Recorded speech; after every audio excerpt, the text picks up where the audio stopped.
انبیاء علیہ السلام کی بعثت کا جو مقصود تھا وہ انسانیت کی رہبری، رہنمائی، سیدھا راستہ دکھلانا، اس راستے پہ چلانا کہ جس راستے پہ چل کر انسان اللہ رب العزت سے دونوں جہانوں میں کامیابی حاصل کر سکتا ہے، جس کو دین والا راستہ کہتے ہیں، اسلام والا راستہ کہتے ہیں۔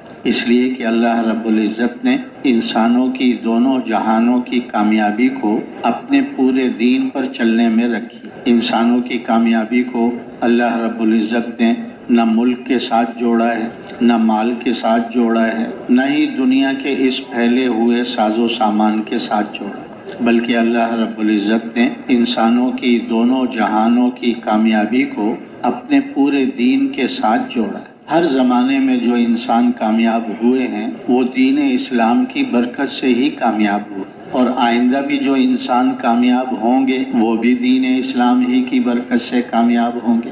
گزشتہ زمانے میں جو انسان بھی ناکام ہو کر گئے ہیں، ان کی جو ناکامی کا سبب اور وجہ بنی کہ انہوں نے اللہ کے دین کو چھوڑا اور اپنی جی چاہی اور منچائی پر چلے، تو اللہ نے ان کو دنیا اور آخرت میں ناکام کر دیا۔ اور یہی اللہ کی سنت جاریہ قیامت تک کے لیے کہ آئندہ زمانے میں جو انسان جس حیثیت کا ہوگا، اگر اللہ کے دین کو چھوڑ کر اپنی جی چاہی اور منچائی پہ چلے گا، تو جیسے اللہ نے پہلوں کو ناکام کیا، ایسی اللہ رب العزت ان بعد والوں کو بھی ناکام فرمائے۔ تو کامیابی کا جو راستہ ہے وہ اللہ کا دین ہے، اور دین کے بغیر اگر انسان کو نظر آ رہا ہے تو یہ انسان کی آنکھ کا دھوکہ ہے، اور یہ دھوکہ جو ہے موت پر کھل جائے گا۔ لیکن موت پر دھوکہ کھلے پھر انسان کے کسی کام کا نہیں۔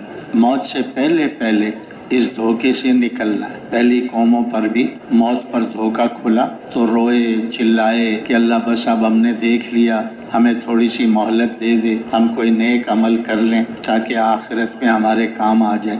تو اللہ کی طرف سے کیا جواب کہ اتنا وقت دیا تھا اس میں تم نے کچھ نہیں کیا، تو گھڑی دو گھڑی میں تم کیا کر لو گے؟ یہ تو تمہاری ایسی بات ہے۔ تو موت پر انسان پر دھوکہ کھلے کہ ملک میں کامیابی نہیں، مال میں کامیابی نہیں، یہ دنیا کے اسباب میں چیزوں میں کامیابی نہیں، تو وقت ہاتھ سے نکل چکا ہو۔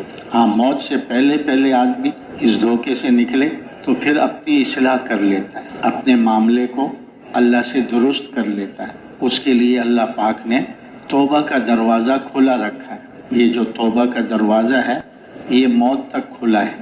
جب تک عالم آخرت غیب میں ہے آدمی توبہ کرتا رہتا ہے، ایمان لاتا رہتا ہے، اس کی توبہ بھی اللہ قبول کرتے رہتے ہیں، اس کا ایمان بھی معتبر ہوتا ہے۔ لیکن جب موت کے وقت یہ دنیا غیب میں چلی جائے گی اور آخرت آنکھوں کے سامنے آ جائے گا، پھر اس وقت کی توبہ بھی اللہ قبول نہیں کرتے، اس وقت کا ایمان بھی معتبر نہیں، کیونکہ ایمان بالغیب ہے۔ دیکھ کر ایمان لانا اس کو ایمان نہیں کہتے، دیکھ کر توبہ کرنا اس کو توبہ نہیں کہتے۔ اور اللہ نے یہ جو توبہ کا دروازہ کھلا رکھا ہے، اللہ جانتے ہیں کہ یہ میرے بندے ہیں، ان کے ساتھ نفس بھی لگا ہوا ہے، ان کے ساتھ شیطان بھی لگا ہوا ہے، اور یہ دونوں دشمن اس کو میرے راستے سے ہٹائیں گے، میرے دین سے ہٹائیں گے، اس سے خطا ہو جائے گی، گناہ ہو جائے گا، یہ میری نافرمانی کر بیٹھے گا۔ تو اللہ نے توبہ کا دروازہ کھلا رکھا۔ حدیث شریف کا مفہوم ہے التائب من الذنب کمن لا ذنب لہ، توبہ کرنے والا گناہوں سے ایسا ہے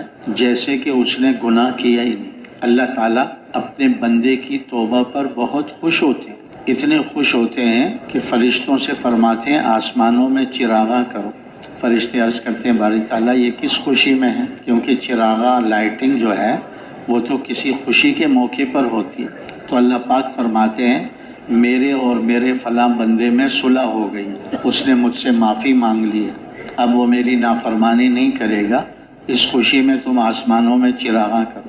ایک حدیث شریف کا مفہوم ہے کہ انسان کے گناہ اتنے ہو جائیں کہ زمین سے آسمان تک یہ سارا خلا بھر جائے، جتنی دنیا میں ریت کے ذرات ہیں یا جتنی سمندروں میں جھاگیں بن رہی ہیں، یعنی کوئی حد و حساب نہ ہو، اتنے گناہ کیے ہوں، لیکن سچے دل سے توبہ کر لے، توبۃ نصوحا کہ اللہ معاف کر دے، آئندہ نہیں کروں گا، اللہ پاک ان سارے گناہوں کو مٹا دیتا ہے عمل نامے میں سے۔ بلکہ حدیث کا اگلا جملہ ہے کہ اللہ ان گناہوں کی جگہ نیکیاں لکھوا دیتا ہے، گناہوں کو نیکیوں سے بدل دیتا ہے۔ اللہ بڑے کریم ہے، بڑے رحیم ہے۔